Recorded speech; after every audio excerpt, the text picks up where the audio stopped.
Bismillah, Assalamualaikum warahmatullahi wabarakatuh. Sebelumnya saya ucapkan terima kasih kepada Ibu Widi Astuti, SPDI, MPDI, yang telah memberikan kesempatan kepada saya untuk menyampaikan materi pada hari ini. Langsung saja masuk pada bahasan kita pada hari ini, yaitu akhlak pribadi.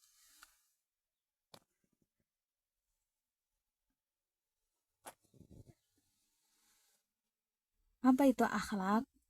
Akhlak adalah gambaran kondisi yang menetap di dalam jiwa. Semua perilaku yang bersumber dari akhlak tidak memerlukan proses berpikir dan merenung.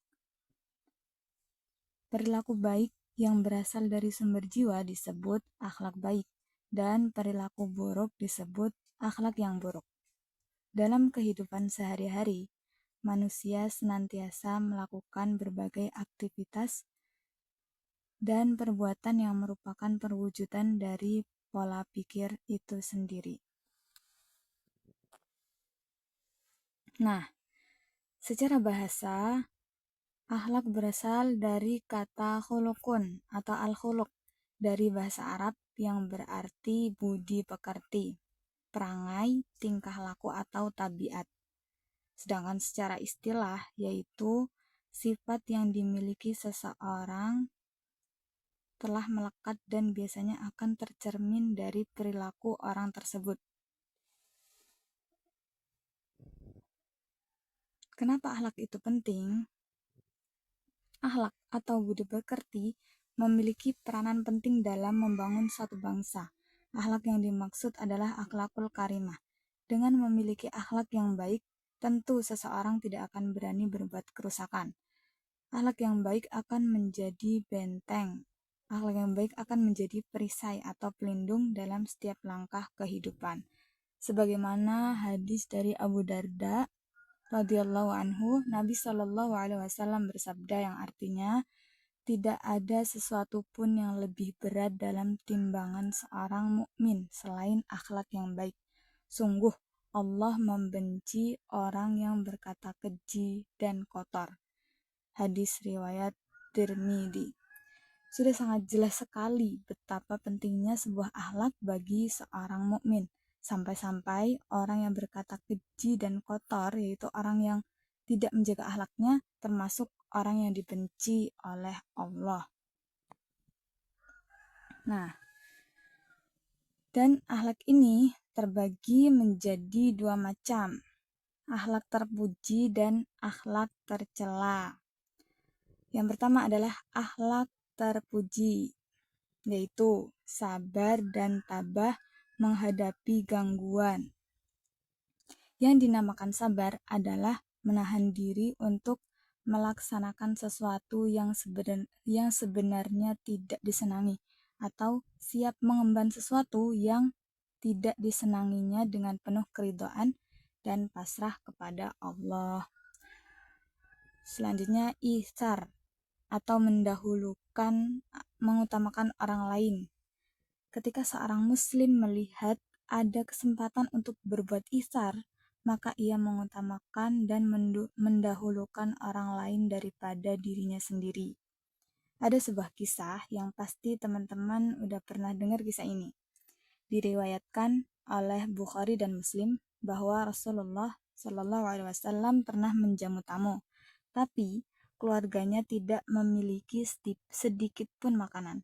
Kemudian salah seorang dari kaum Ansar menemui beliau lalu pergi membawa tamu tersebut ke rumahnya. Di rumahnya, ia menyuguhkan hidangan kepada tamunya dan menyuruh istrinya mematikan lampu. Ia mengulurkan tangannya pada makanan itu seolah-olah sedang makan, padahal ia tidak makan hingga tamu selesai makan. Itu adalah bentuk isarnya dia, bentuk dia mendahulukan tamu tersebut. Keesokan harinya, Rasulullah bersabda kepada sahabat Ansor tersebut, "Sungguh Allah takjub dengan apa yang kalian lakukan terhadap tamu kalian tadi malam." Masya Allah.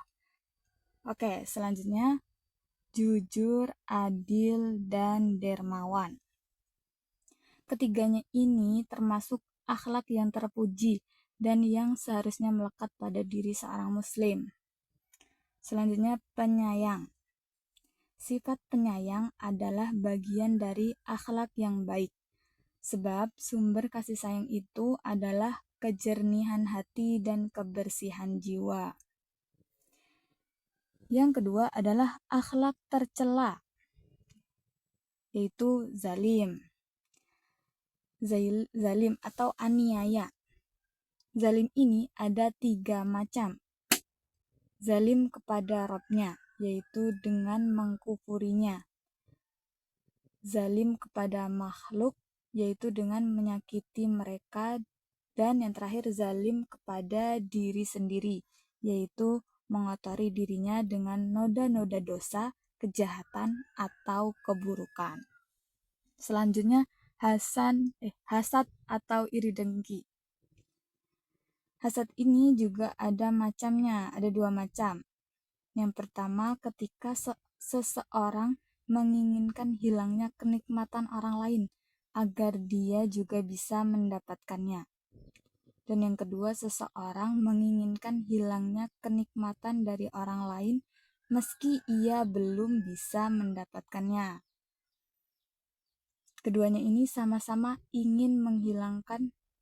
menginginkan hilangnya kenikmatan dari orang lain. Tapi yang pertama agar dia juga bisa mendapatkannya, sedangkan yang kedua meski dia belum bisa mendapatkan kenikmatan tersebut. Selanjutnya, riya, merasa ingin dilihat orang lain.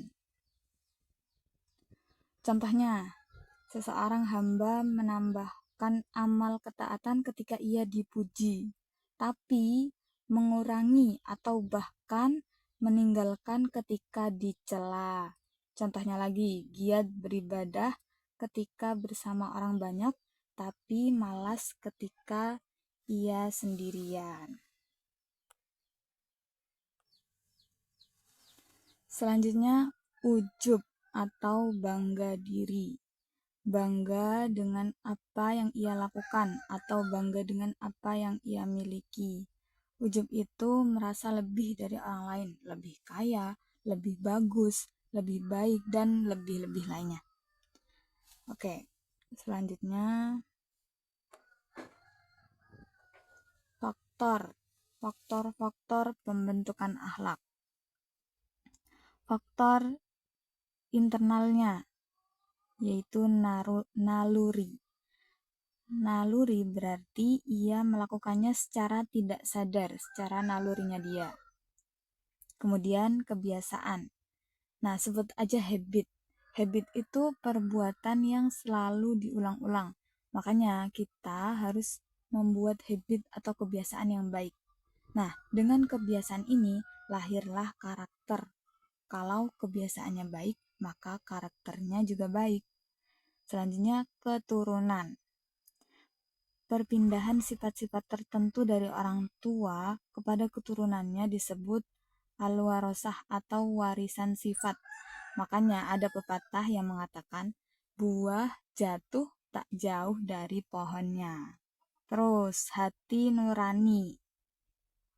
Pada diri manusia terdapat suatu kekuatan yang sewaktu-waktu memberikan perintah atau isyarat apabila tingkah laku manusia berada di ambang bahaya dan keburukan. Pernah gak sih waktu kita mau melakukan keburukan, kayak ada yang gimana gitu sama hati terkecil kita, kayak ada rasa was-was. Nah, itu adalah sinyal dari hati kecil kita atau hati nurani kita. Selanjutnya, faktor eksternal. Lingkungan masyarakat. Lingkungan masyarakat. Kalau lingkungannya baik, maka insya Allah orangnya baik, dan sebaliknya. Kemudian pengaruh keluarga.